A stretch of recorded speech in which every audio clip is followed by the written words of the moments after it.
101 number का प्रश्न है कि भारतीय राष्ट्रीय कांग्रेस की प्रथम महिला अध्यक्ष कौन थी? इसका उत्तर हो जाएगा option B, Shrimati Annie Besant. Bharat में नारी आंदोलन इनकी प्रेरणा से प्रारंभ हुआ था, तो इसका उत्तर ऑप्शन डी हो जाएगा, ज्योतिबा फूले की प्रेरणा से भारत में नारी आंदोलन प्रारंभ हुआ था। अगला प्रश्न है, सॉरी इसकी व्याख्या देख लेते हैं। प्रश्नगत विकल्पों में भारत में नारी आंदोलन ज्योतिबा फूले की प्रेरणा से प्रारंभ हुआ था। ज्योतिबा फूले मानते थे कि महिलाओं एवं दलितों का उत्थान करके ही सामाजिक बुराइयों को दूर किया जा सकता है। 1848 ईस्वी में इन्होंने लड़कियों के लिए एक स्कूल खोला। यह लड़कियों के लिए भारत का प्रथम स्कूल था। आधुनिक भारत में महिला आंदोलन की प्रेरणा स्रोत रमाबाई रनाडे रही है। महादेव गोविंद रनाडे की पत्नी श्रीमती रमाबाई ने सेवा सदन नामक संगठन की स्थापना की थी। यदि विकल्प ए में रमाबाई नाम होता तो यही उत्तर होता। यही कारण है कि बिहार लोक सेवा आयोग ने किसी विकल्प को सही उत्तर नहीं माना था और तारांकित किया था।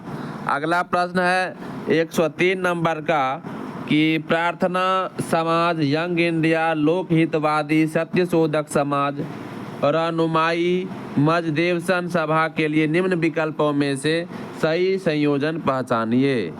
इसका उत्तर देख लेते हैं। इसका उत्तर क्या है?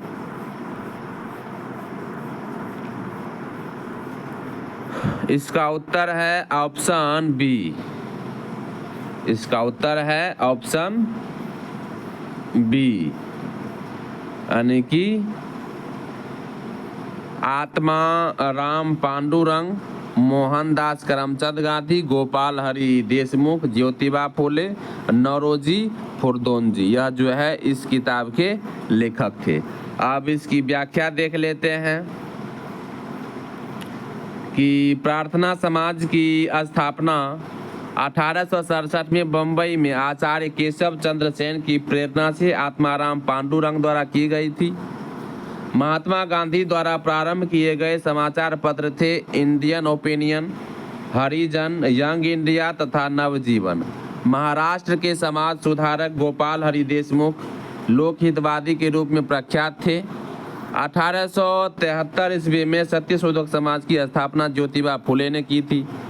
1851 ईस्वी में नौरोजी खुर्दोनजी ने अन्य फारसी सहयोगियों के साथ रहनुमाई मजदेवसन सभा की स्थापना की। इस प्रकार विकल्प भी सही संयोजन है।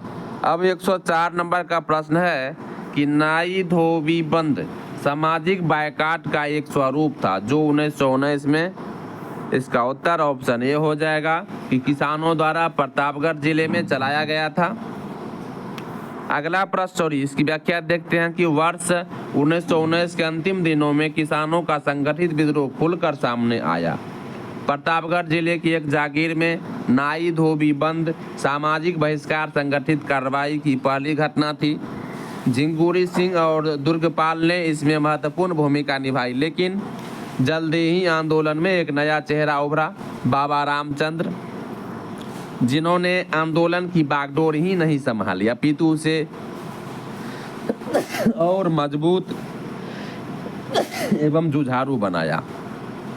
बाबा रामचंद्र महाराष्ट्र के ब्राह्मण परिवार के थे। वर्ष 1920 के मध्य में वे किसान नेता के रूप में उभरे।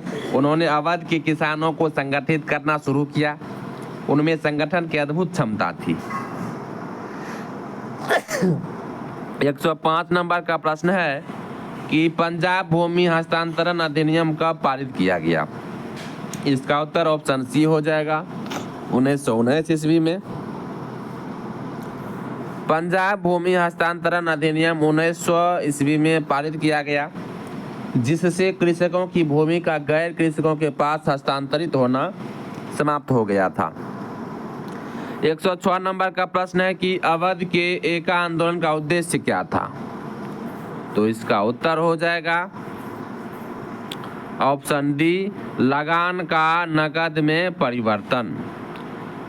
एका आंदोलन 1921-22 का नेतृत्व पिछड़ी जाति के मदारी पासी ने किया था। इस आंदोलन में जिसकी गतिविधि के मुख्य केंद्र हरदोई, बाराबंकी, बहराइच तथा सीतापुर थे, किसानों की मुख्य शिकायतें लगान में बढ़ोतरी और उपज के रूप में लगान में वसूल करने की प्रथा को लेकर थी। किसानों से 50% से अधिक लगान वसूल किया जा रहा था।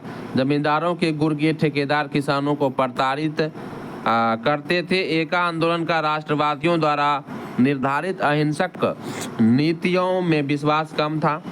फलस्वरूप राष्ट्रवादी नेता आंदोलन से अलग थलग पड़ गए और आंदोलन ने दूसरी राह पकड़ ली।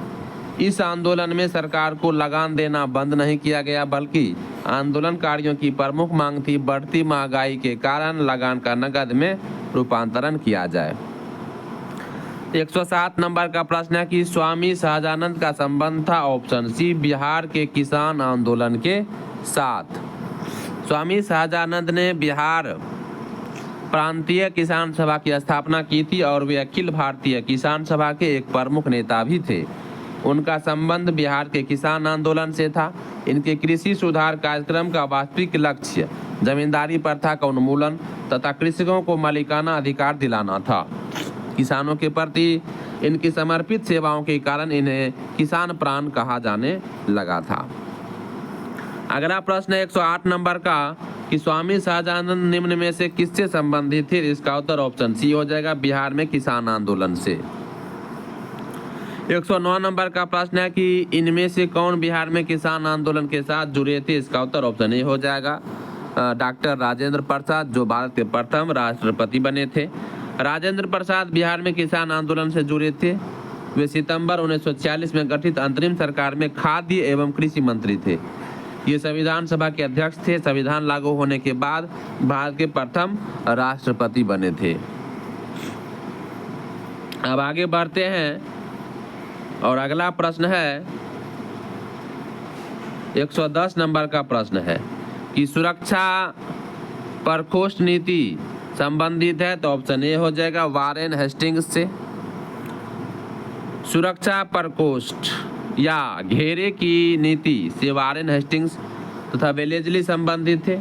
वारेन हेस्टिंग्स ने मैसूर और मराठों के साथ युद्ध अन्य भारतीय रियासतों के साथ बराबरी की पदवी प्राप्त करने की भावना से किया। इस समय कंपनी ने अपने राज्य के चारों ओर मध्य राज्य बफर स्टेट बनाने का प्रयत्न किया।